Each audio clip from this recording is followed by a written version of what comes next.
시편 82편입니다. 사랑하는 하나님, 주님만이 우리가 사랑하고 충성할 분이십니다. 주님만이 죄의 질고에서 우리를 풀어주시고 용서의 기쁨을 주시는 분이십니다.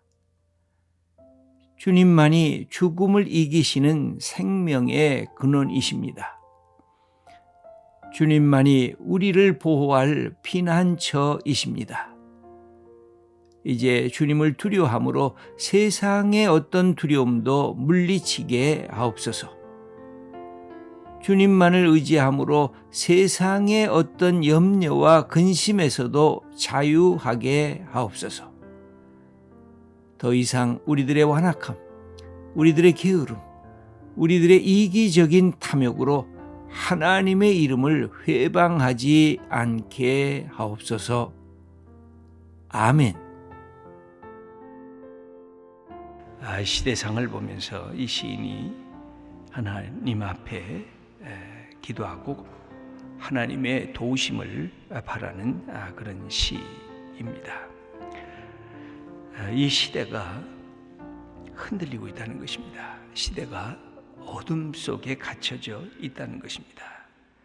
힘 있는 자는 더 권세를 부리고 힘 없는 사람들은 더 고통을 당하는 삶의 이 차별적인 이 자리, 거기에는 인간의 악, 인간의 무지, 인간의 편견, 인간이 갖고 있는 탐욕이 들어가 있다는 사실을 이 시인은 지적해 주면서 이 모든 것을 판단하는 지도자들아, 너희들이 바르게 세야 된다.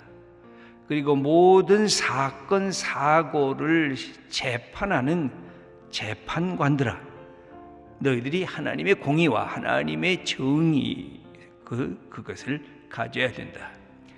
약자들이라고 무시하지 말고, 강자들이라고 눈치 보지 말고, 하나님의 법도와 하나님의 질서에 따라 이 모든 것을 처리해야 가난한 자도 수긍하고 있는 자도 받아들이고, 그래서 그 사회와 그 공동체가 공의와 정의의 역사가 일어날 것이다 라는 그 사실을 마음속에 간직하면서 하나님 앞에 기도하고 있는 것입니다. 여러분, 힘 있다고 하는 것은 자기 자신만을 위해서 그 힘이 쓰여지면 그 힘은 늘 부패하게 되어 있습니다. 내가 돈이 있는데, 많은 부를 갖고 있는데 나만을 위해서 사용하면 그 부요함과 그 재물은 타락하게 되어져 있습니다. 아무리 부자도 하루 3끼 이상 먹는 것이 없습니다. 아무리 권력을 많이 가진 사람이라도 무소불위하게 자기의 권력을 마음대로 휘두르는 것이 결코 아닙니다. 그래서 불의한 권력자들, 불의한 통치자들, 불의한 재판장들, 하나님 앞에 바로 서기를 원하는 것이 오늘 이 시편의 내용인 것입니다. 우리는 불의한 재판관들, 불의한 권력자들 이렇게 이야기를 하면 저 먼 데 있는 사람을 생각하면 저 돈 많은 사람, 저 권력이 많은 사람. 그러나 우리 모두가 권력자들입니다. 우리가 모두가 내가 살아갈 수 있는 내 삶의 부를, 재물을 지닌 사람들입니다. 그래서 그것은 어떤 특정한 인물들뿐만이 아니라 우리 자신에게도 해당되는 것입니다. 오늘 여기에서 하나님께서 주시는 이 시편을 통해서 주시는 것은, 첫째는 우리 주위에 연약한 자들이 있다는 것입니다. 우리 뒤에 힘들게 사는 사람들, 소외된 사람들, 병약한 사람들, 우리 주위에 인생의 아픔을 갖고 있는 사람들을 향해서 더 마음의 문을 열라는 것입니다. 그래서 약간의, 저는 그런 생각이 듭니다. 약간의 편파성이 필요합니다. 여러분, 우리가 우리 아들, 딸들을 키울 때 어머니와 특별히 어머니들의 마음은 그렇습니다. 건강한 아들과 건강하지 못한 아들이 있으면, 여러분, 건강한 아들은 내버려 둬도 지가 잘 큽니다. 그러나 건강하지 못한 아들이 있으면 얘가 기침 한 번 해도 이건 뭐가 어디에 잘못된 것이 있는가? 건강한 아들이 기침을 하면 저는 기침하다가 낫겠거니 생각을 하지만 아프고 늘 건강하지 못한 것이 염려가 되었던 그 아들이 기침을 하면 어머니가 다시 방을 들여다보고 뭐가 잘못됐는가를 보는 것이 어머니의 마음인 것입니다. 그래서 어머니는 첫째 아들도 둘째 아들도 건강한 아들도 연약한 아들도 다 사랑하지만 어떤 것이 있느냐 하면 부분적인 편파성이 있습니다. 연약한 자, 연약하고 힘들게 병약한 아들과 딸에 대한 관심이 있는 것입니다. 하나님에게도 이런 것이 있었습니다. 이 세상을 창조하시고 세상 속에 인간을 살게 하셨지만 하나님의 눈에 먼저 비친 것이 그 연약한 사람들입니다. 과부의 하나님이시라고 하는 것은 하나님에게 그런 편파성이 있다는 것입니다. 그 편파성은 차별하려고 하는 편파성이 아니라 사랑 때문에 생긴 편파성이 있다는 것입니다. 그래서 하나님은 늘 말씀을 증거할 때마다 힘 있는 자들아, 너희들의 힘을 마음대로 쓰지 말아라. 너희들이 가진 것이 많은 사람들아, 너희 주위에 연약한 사람들, 고아와 과부와 소외되고 궁핍하고 그런 사람들에 대한 관심을 너희들이 갖지 아니하면 누가 갖느냐? 너희들이 하나님의 마음을 갖고 그들을 돌아보라. 그렇게 말씀을 하십니다. 여러분, 이것은 인간적인 생각으로 보면 우리들은 전혀 그렇게 생각하지 않잖아요. 우리의 마음은 힘 있는 자에게 관심이 있고 돈 많은 자에게 관심이 있고 세상을 좌지우지하는 사람 옆에 있어야 우리가 좀 으쓱될 수 있는 그런 것이기 때문에 우리의 마음은 저절로 큰 것과 많은 것과 능력 있는 것에 관심이 있잖아요. 근데 하나님은 이것을 바꾸어서 우리에게 말씀하십니다. 오히려 연약한, 그래서 연약한 자를 무시하고 연약한 자를 향해서 더 억눌리고 힘 있는 자를 위한 재판이 일어나면 그 사회는 썩었다는 것입니다. 그 사회는 부패했다는 것입니다. 여기에서 그 말씀을 하면서 오늘 시인의 이 말씀이 시작이 됩니다. 한번 1절 말씀을 읽겠습니다. 하나님은 신들의 모임 가운데에 서시며 하나님은 그들 가운데에서 재판하시느니라. 여기 신들의 모임이라고 하는 것은 이 힘 있는 통치자들이나 재판관들이 내가 하늘의 권세를 받고 내가 하나님 이 신들의 대리자로서 내가 이런 권세를 갖고 이런 재판을 하고 이런 능력을 보여준다는 것입니다. 그런데 하나님께서 하시는 말씀은 그것입니다. 너희들이 신들의 대행자라고 하는데 그 신들보다 더 큰 하나님이 계시다. 너희들이 말하고 있는 너희들이 그것을 내가 위임을 받고 한다고 하는데 그 신들은 너희들이 만든 신들이고 나는 하늘에서 너희들 가운데서 내가 재판하는 것. 그러므로 통치자가 나보다 더 큰 통치자가 있다고 여겨야 겸손해집니다. 여러분, 북한의 이 통치자는 존엄이라고 하는 말을 갖고 그 말을 누구나 훼손하면 가차없이 존재할 수가 없는 나라가 됐습니다. 이것은 자기보다 더 큰 하나님이 계시다는 것을 인정하지 않으니까 자기가 최고의 존재가 돼야 하는 거기에 멈춰서 있게 됩니다. 여러분, 힘이 있는 사람일수록 나보다 더 큰 하나님이 계시다. 지혜가 있는 사람일수록 나보다 더 큰 지혜를 가진 사람이 있다. 내가 가진 것이 많은 부자일 때 나보다 더 큰 부자이신 하나님이 계시다.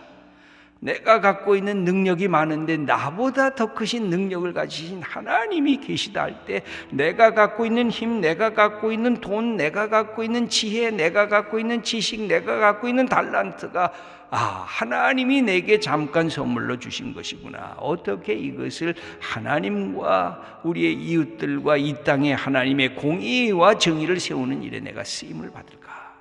이것이 믿음의 사람들이 갖게 되는 축복인 것입니다. 이 축복을 경험할 때 그 분을 통해서 하나님의 주신 생명과 치유가 일어나는데, 이건 내 거야, 이건 내가 독점해야 돼, 누구도 넘보면 안 돼, 이것은 나만 간직해야 돼, 그러면 독재가 되고 나에게 조금이라도 섭섭하게 생각하는 사람들을 비수같이 찌르고, 그리고 그 속에서 하나님의 역사를 회방하는 불의와 불공정과 이 하나님의 주시는 거짓의 역사, 그래서 하나님이 주시는 근본적인 평화와 공의와 정의를 회파하는 불의와 부정과 거짓의 역사를 만들어 갈 수밖에 없다는 것입니다. 그러므로 하나님께서 너희들 가운데 있는데 너희들은 어떻게 한다고 그랬습니까? 2절에 보면 불공평한 판단을 하며 악인의 낫보기를, 그렇게 사람들 앞에서 불공정하게 사람들의 체면 속에서 자기의 일들을 그르치고 있다고 하는 것입니다. 그러므로 하나님께서 말씀하십니다. 3절 말씀을 읽겠습니다. 가난한 자와 고아를 위하여 판단하며 곤란한 자와 빈궁한 자에게 공의를 베풀지며, 4절도 읽겠습니다. 가난한 자와 궁핍한 자를 구원하여 악인들의 손에서 건질지니라 하시는도다. 하나님은 누구에게 관심이 있으시냐면 가난한 자와 고아를 판단하시고, 이 고아와 바르게 판단하는 거죠. 곤란한 자와 빈궁한 자에게 공의를 베풀라는 거예요. 가난한 자와 궁핍한 자, 이게 다 비슷한 말의 연속입니다. 가난한 자, 여기 말하는 고아, 억울함을 호소할 정 능력조차 없는 사회적인 약자들입니다. 소외계층입니다. 그들을 위해서 변호해 주라는 겁니다. 곤란한 자와 빈궁한 자, 수탈을 당하고 억압을 당하고 타인의 도움이 필요한 자에게 도와주라는 겁니다. 그 다음에 계속해서 가난한 자와 궁핍한 자를 얘기를 하는데, 이것은 스스로를 자기 일을 돌아볼 수 없는 그런 사람들을 도와줘야 되는데, 재판관들은 강한 자의 편만을 들고 있는 것은 아닌가 하는 그것에 대한 질문을 이 시인이 하고 있는 것입니다. 이런 모습은 2000년 전, 3000년 전이나 이 시대에나 같은 양상을, 이 세속적인 양상을 그대로 갖고 있습니다. 이때 우리의 믿음의 사람들이 갖게 되는 것, 우리의 주위에 연약한 사람들에 대한 배려, 관심. 성경은 그렇다고 연약한 자에게 부분적인 편파성은 갖게 되지만, 가난하다고 무조건 돕고 아무것도 없다고 무조건 도우라는 그런 이런 말씀은 하지를 않고 있습니다. 레위기 19장 15절을 보면 이런 말씀이 있습니다. 너희는 재판할 때 불의를 행하지 말며 가난한 자의 편을 들지 말며 세력 있는 자라고 두호하지 말고 공의로 사람을 재판할지며. 그러니까 제일 처음에는 부분적인 편파성이 있습니다. 아까 말씀드린 대로 연약한 아들에게 더 어머니가 사랑을 더 보여주는 것입니다.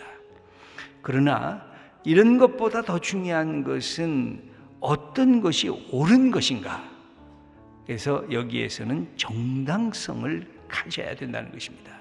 그러니까 예수 믿는 사람들은 편파성만 갖고 있는 존재가 아니라는 거예요. 그러면 이 세상이 올바로 움직여지지를 않습니다. 편파성은 연약한 자, 없는 자에 대한 늘 관심을 갖지만, 하나님께서 더 원하시는 것은 하나님의 공의와 정의가 이루어지고 있는가. 그러므로 가난한 자들은 가난한 자대로 하나님의 사람이요 하나님의 형상인 것으로 존중을 받아야 되고, 부자는, 권력 있는 자는 자기가 가진 돈과 재물과 권력이 왜 있는가, 내게 주어졌는가를 알고 그것을 어떻게 공동체를 위해서 활용하고 사용할 수 있는가를 함께 염두에 두라는 것입니다. 그래야 그 공동체가, 그 사회가 하나님의 정의와 하나님의 공의가 바르게 세워진다고 하는 말씀입니다. 이 공의라고 하는, 이 쩌다카라고 하는 이 말은 특별히 하나님과 인간과의 관계에서 이야기를 하고 있고, 정의라고 말하는 미슈파트라고 하는 이 히브리어는 인간과 인간과의 관계에 더 초점이 되어져 있습니다. 이것을 통해서 하나님 앞에 설 수 있고 인간들 앞에서 인간을 귀히 여기는 그런 존재가 되는 게 그게 하나님이 기뻐하신 것이라는 겁니다. 그런데 이 세상은 어떻게 사는가? 5절 말씀을 읽어보겠습니다. 그들은 알지도 못하고 깨닫지도 못하며 흑암 중에 왕래하니 땅의 모든 터가 흔들리도다. 땅의 정의와 공의의 질서가 흔들리고 있다는 겁니다. 어쩌면 우리나라에 힘을 가진 사람들, 권력을 가진 사람들이 다시 국민들과 함께 해야 될 것은 이 땅의 기초 질서가 흔들리고 있는가, 그걸 돌아봐야 됩니다. 가장 기초 질서, 그것에서부터 우리가 다시 회복해야 돼요. 이 땅의 터가 흔들리게 되면 있는 자도 망하고 없는 자도 망합니다. 이 기초가 흔들리게 되면 모든 삶의 자리에 안전하게 평화롭게 살아갈 수가 없어요. 그런데 이 터가 흔들리는 것, 그건 뭐예요? 공의와 정의가 깨지는 것, 기초 질서가 깨지는 것, 법과 우리가 갖고 있는 시민 질서가 깨지는 것, 이것이 악한 세대에 나타나는 것입니다. 그러면서 세상에 조금 뭔가 가졌다는 사람들이 이렇게 말한다는 겁니다. 6절 말씀을 읽겠습니다. 내가 말하기를 너희는 신들이며 다 지존자의 아들들이라 하였으나, 우리가 하나님의 위임자여 하나님의 아들들인데, 그런데 7절을 읽겠습니다. 그러나 너희는 사람처럼 죽으며 고간에 하나같이 넘어지리로다. 너희는 신이 아니라 너희는 인간일 뿐이고 피조물일 뿐이라는 겁니다. 그러므로 하나님을 향해서 마지막 기도를 합니다. 8절입니다. 하나님이여 일어나사 세상을 심판하소서. 모든 나라가 주의 소유이기 때문이니이다. 모든 나라가 하나님의 소유이시기에 하나님이 궁극적 재판관이 되셔야 됩니다. 하나님이여 일어나시옵소서, 행하시옵소서. 이 땅에 공의와 질서, 정의를 세워 나가시옵소서. 평화의 역사를 만드시옵소서. 하나님께 부탁하는 겁니다. 그 예수님이 우리에게 말씀하신 대로 너희는 먼저 하나님의 나라와 하나님의 의를 구하라. 하나님께서 주신 그것 때문에 예수님은 가난한 자에게 친구가 되셨고 소외된 자를 만나셨고 이 땅에 하나님의 나라가 갖는 축복이 무엇인지를 보여주신 분이 예수 그리스도이십니다. 여러분, 우리가 가진 것, 우리가 힘 있는 것이 있는 것은 나를 위한 것이면서 동시에 더 큰 이 공동체를 위한 것입니다. 우리 주위에 연약한 사람이 있는가 돌아볼 줄 아는 그런 넉넉한 마음, 그것이 하나님이 주신 마음이고 예수님이 주신 마음입니다. 내가 먼저 하나님의 나라, 하나님의 공의, 하나님의 정의를 구하는 그 자리가 될 때 우리의 공동체가 되살아날 것입니다. 이런 귀한 역할을 감당하는 주님의 자녀들 다 되시기를 축원합니다.